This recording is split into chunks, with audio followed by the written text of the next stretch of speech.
service. Radyo Pilipinas. Radyo Publiko Ng bagong Pilipinas para sa bagong Pilipino.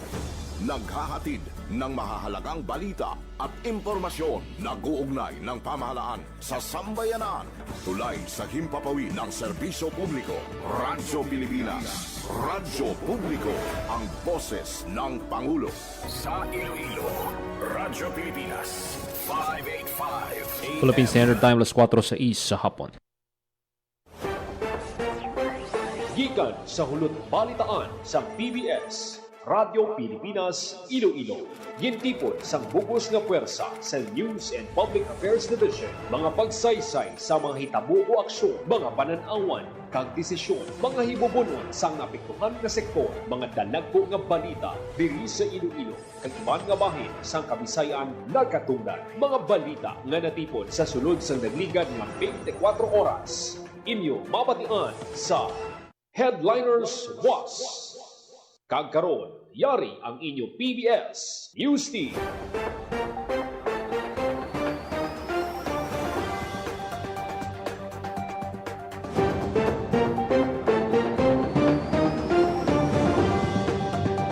Mayong hapon. Ini ang Headliners Was. Lunes, Mayo 4, tuig 2026. Ini ang inyong tag balita, Joseph Paul Noblesa Taros. Kagaron sa mga pangulong dinalan. Headline. Dagdagan na isang fuel subsidy para sa taxi driver sa syudad, hiwaton sa Mayo 8. Headline. Libre nga school supply sa mga estudyante panagdag sa Bacolod City Government antes ang abre klase. Headline. Social media post nga nagapasuni pagpanagtang sa libre nga aircon sa mga 4-piece beneficiary AI generated kagwala sang kamatuuran. Headline.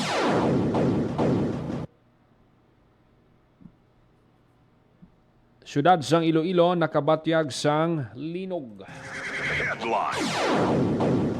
Kagkaron sa detalye na sang aton mga balita. Radyo Pilipinas. Radyo Pilipinas News.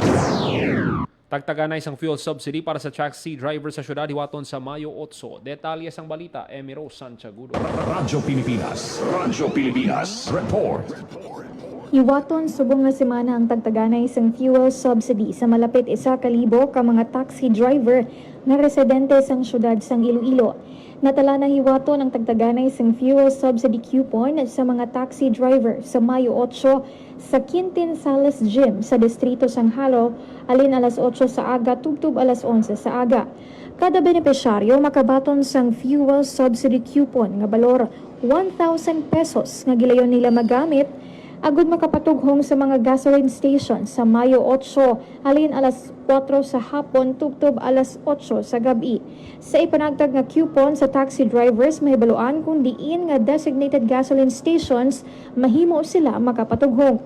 Suno kay Iloilo City Mayor Raisa Treñas padayon ng syudad sa paghatag sang bulig sa transport sector pinaagi sa fuel subsidy program sa tunga sang pagsaka sang presyo sang petroleum products bangod sa tensyon sa Middle East. Kung madumduman, una nga nakapatagtag sang fuel subsidy coupons ang Iloilo City Government sa tricycle kag jeepney drivers. Para sa Bagong Pilipinas, Emiro Santiagudo, Radyo Pilipinas, Radyo Publiko. Radyo Pilipinas. Radyo Pilipinas News. Panagdag ang Bacolod City Government sang libre nga school supplies kag bag kag PE uniform sa mga estudyante sa pampubliko nga bulutuan antes magbukas ang klase.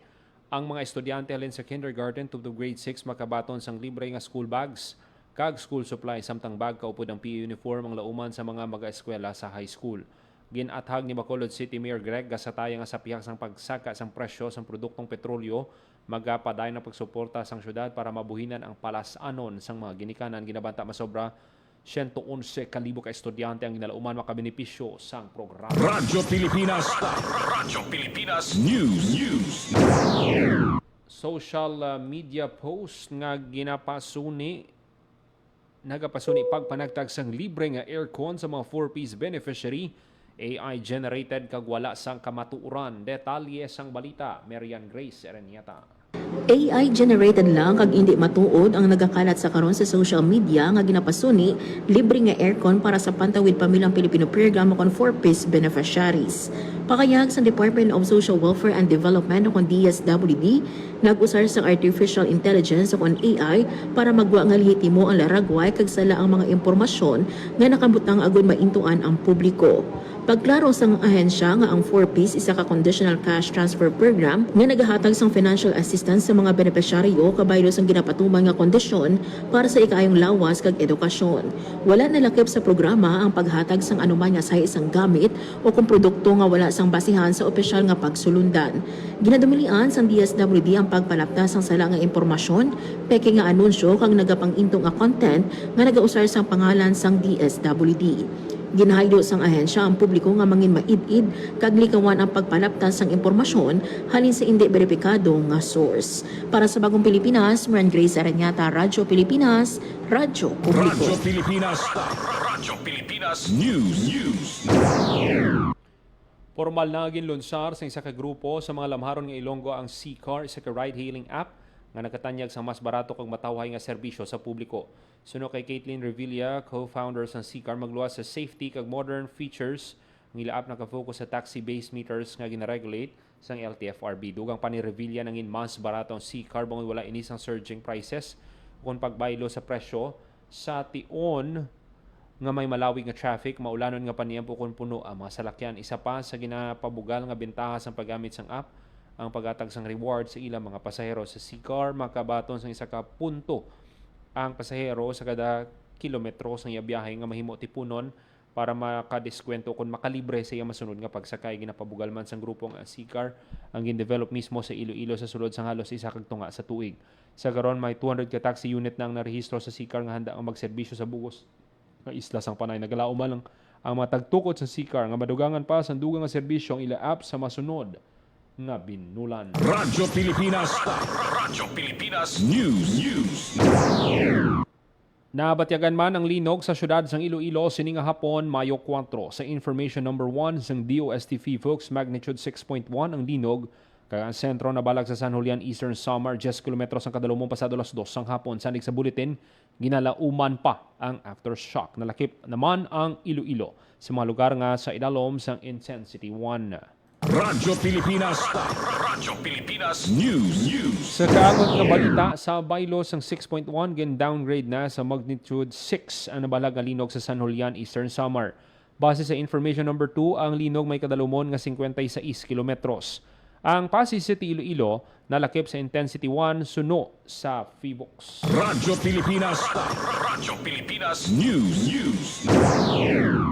Samtang sa ibang panaton nga balita, liwat nga magapamuno bilang Farmer Regional Executive Director ang sang Department of Agriculture Western Visayas si Regional Agriculture and Fishery Council Chairperson Buen Mondehar. Ang iya pagpungko sa nasambit nga katungdanan ang kabahin sang selebrasyon sang Farmers and Fisherfolks Month.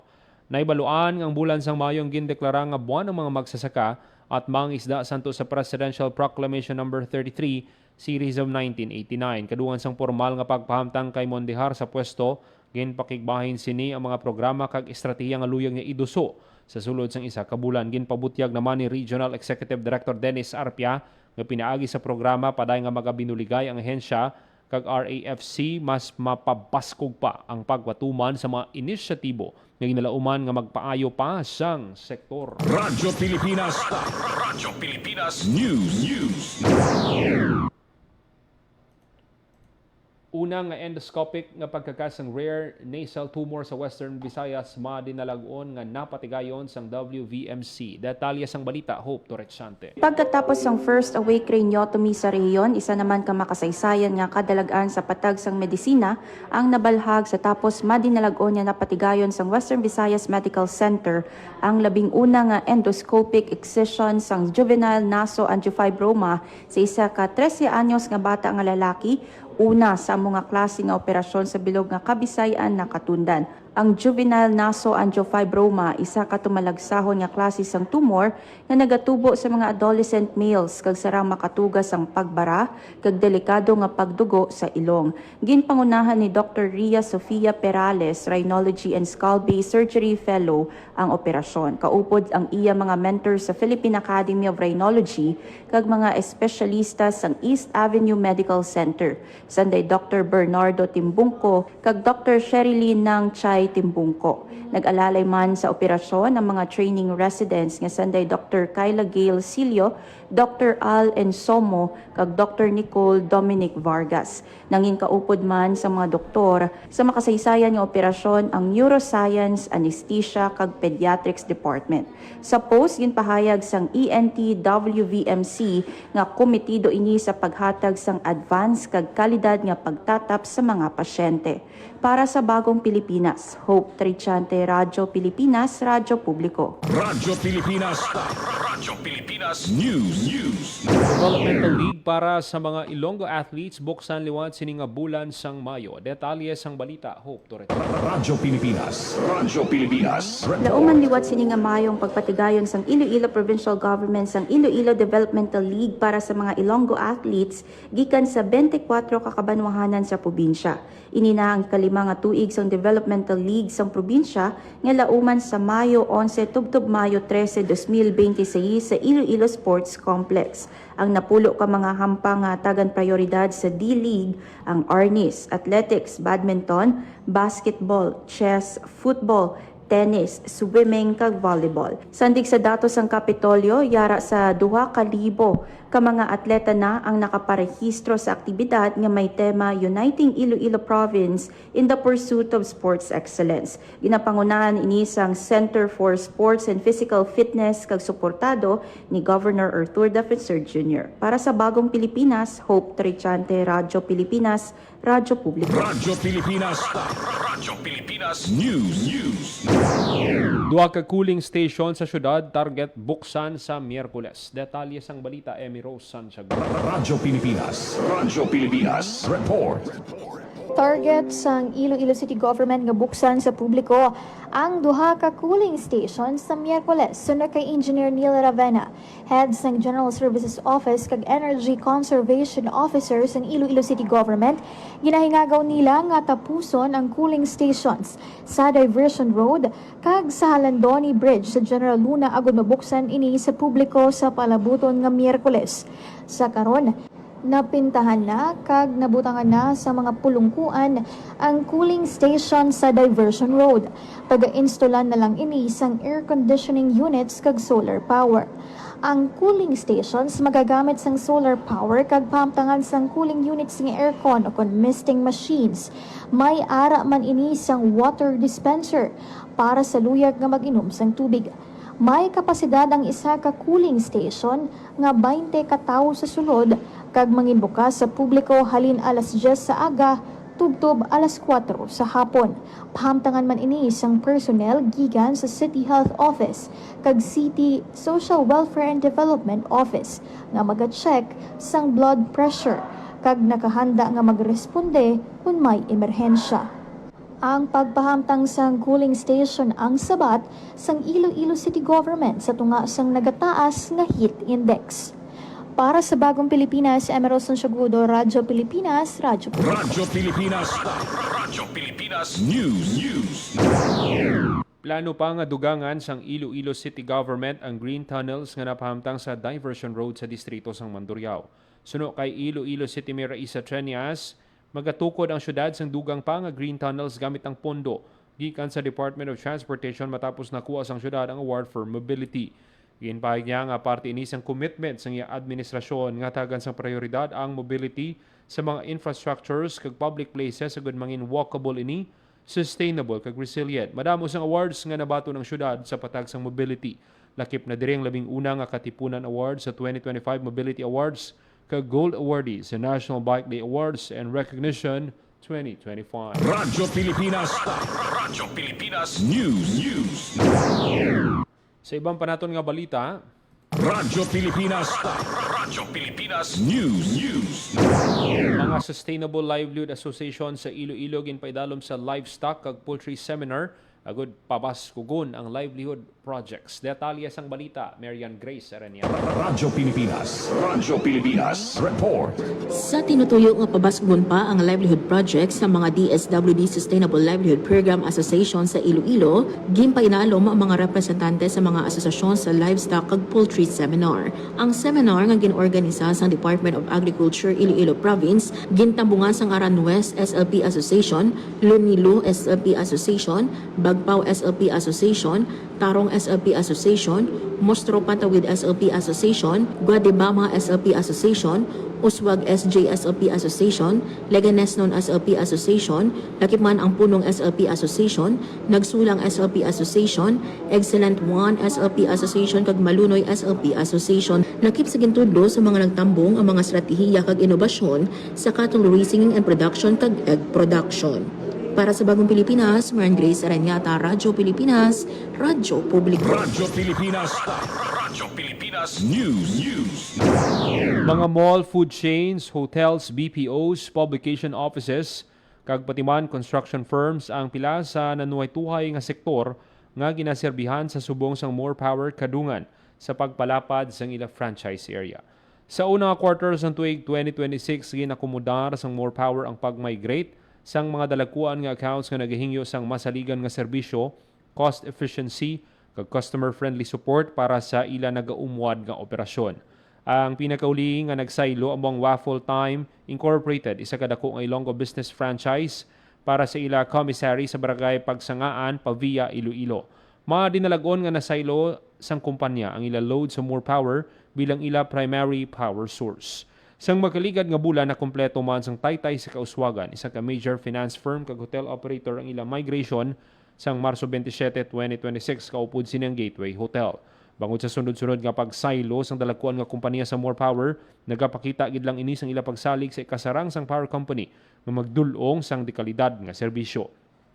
Nagsugod ang operasyon sang More Power sa Iloilo Province subong nga tuig matapos mahitsyo ang ilang mga pasilidad. Hati gayon, ini halos 5 ka tuig ang makaligad sadtong September 20, 2021 sang nag-file sang Franchise Expansion Bill sa 2nd District Representative Michael Goriseta kag 4th District Representative Braden John Biron agud matigayon nga makasupply man sang kuryente ang More Power sa mga kabanwahanan sa ila tagsa ka mga distrito.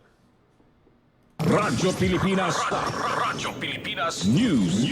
DSWD Field Office 6 formal na nga ginbuksan ang pagsaulog sang Diamond Anniversary sang ahensya. Detalye sang balita, Marian Grace Serena. Radyo Pilipinas. Radyo Pilipinas. Formal na nga ginlaunch ang Department of Social Welfare and Development Field Office 6 ang pagsaulog sa ika-75 anibersaryo sang ahensya. Ginpangunahan ni DSWD 6 Regional Director Joselito Estember ang launching sang selebrasyon sa Regional Office sa Distrito sang Molo. Ang tema nga henerasyon ngayon para sa henerasyon ng kinabukasan nag-highlight sang isa katayuyon nga promesa sa child-centered development kag future-ready social protection. Naghiwat ang Regional Office sang morning fun run kag Zumba session sa Iloilo Sunset Boulevard. Giniwat naman ang opisyal nga deklarasyon sa pagbukas ng selebrasyon kadungan sang flag raising ceremony nga ginsundan sang misa kag film showing. Nagiwat man ang Regional Office ang pagpadungog sa mga praise kag loyalty awardees. Para sa Bagong Pilipinas, Marian Grace Aranyata, Radyo Pilipinas, Radyo Radyo Publiko. Pilipinas. Radyo Pilipinas News. Nadakpan sang kapulisan ang most wanted person sa Western Visayas sa sitio Palawan, Barangay Borac, Naval, Biliran. Ang sospek ginkilala nga si alias Ed, 53 anyos, residente sang Naval, Biliran, kag sadto temporaryo naga-istar sa Sebastian Antique. Ang sospek nagapangtubang sang 5 counts sang frustrated murder, multiple murder and multiple attempted murder napitsuhan Pebrero 23, 1993. Multiple frustrated murder napitsahan June 30, 1993. Robbery with homicide napitsahan Hunyo 5, 1993. Kag destructive arson. Gintingob nga puwersa sang Sebastian Municipal Police Station, Regional Intelligence Unit 6 Provincial Intelligence Team Antique Second, Antique Provincial Mobile Force Company, Naval Municipal Police Station ang nagpatigayon sang operasyon. Radyo Pilipinas News. Sa masobra 5 kadekada nga pag-alagad sa pumuloy sang Western kag Central Visayas, nagapabilin nga komitido 3rd Infantry Division Philippine Army sa kampanya kontra insurhensya. Sa pagsaulog sa 3rd Infantry Division Philippine Army sang ilay ka-52 nga founding anniversary, itagan pagkilala ang mga stakeholders nga nagpalabot sang bugos ka suporta sa ilang mga programa, proyekto kag advokasya. Ang paghatag sang pagkilala sa mga stakeholders ang ginpangunahan ng Lieutenant General Antonio Gustilo Nafarrete, Commanding General sa Philippine Army kag 3rd Infantry Division Commander Major General Michael Samson. Sa pagkilala sa mga stakeholders, ginpasidunggan man ang mga personnel halin sa nagkalain-lain nga military units sa ilan nangin kontribusyon sa madamong accomplishments sa 3rd Infantry Division. Highlights sang kahiwatan among paghatag sang opisyal sang Military Merit Medal sa duha ka soldado sa duha ka separado nga engkwentro nga napilasan sa engkwentro sa Banwa sang Calatrava kag Tuboso sa Negros Occidental. Ang sunod-sunod nga engkwentro ang nagpukan sa nabilin nga rebelde nga grupo sa Negros. Radyo Pilipinas News. Radyo Pilipinas News. Philippine Standard Time, 4:26 sa hapon.